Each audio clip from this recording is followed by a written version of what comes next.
This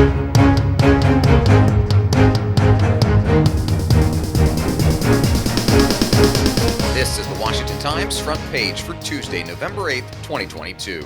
Thanks for joining us. I'm George Gerbo. It's finally here, Election Day across the United States, and our team of reporters have it covered from every angle. Many Americans will vote along party lines today, but crucial races could be decided by those who split their tickets.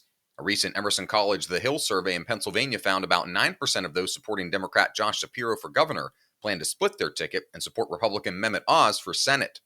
Tom Howe reports polls at Georgia suggest a similar dynamic is at play.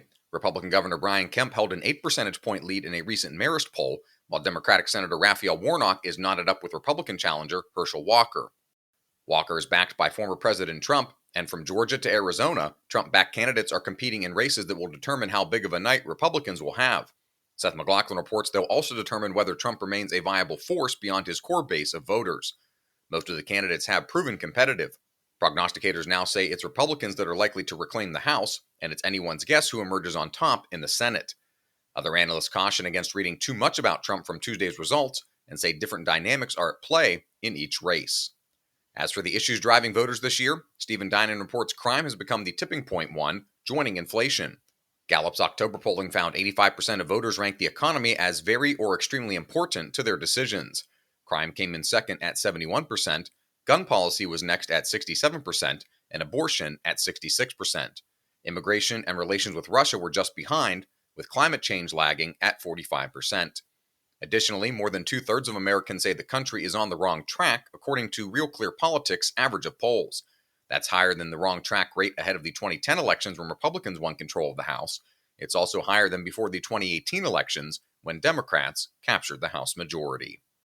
You can read all of these stories at WashingtonTimes.com/front page. You can also find our entire lineup of news, commentary, and sports podcasts at WashingtonTimes.com/podcasts. Key House Republicans have demanded that the Secretary of Labor preserve evidence of how he has grappled with the massive amount of fraud in the pandemic unemployment program. Stephen Dinan reports House Ways and Means Committee ranking member Kevin Brady and Ohio Congressman Brad Wenstrup said the administration has been particularly bad about trying to claw back the stolen money.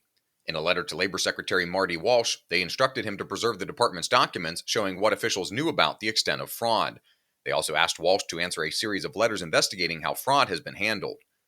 Both moves suggest a preview of the kinds of questions the Labor Department and others that oversaw trillions of dollars in pandemic spending are likely to face if Republicans win control of the House and/or Senate.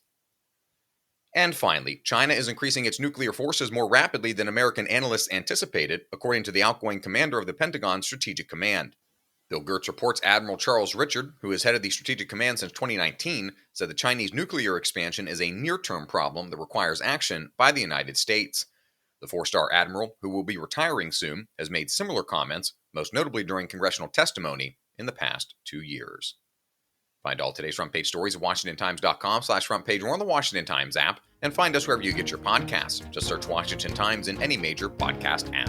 You can also find us on Twitter and Instagram at Wash Times for breaking news, sports, commentary, and more. For the Washington Times, I'm George Gerbo.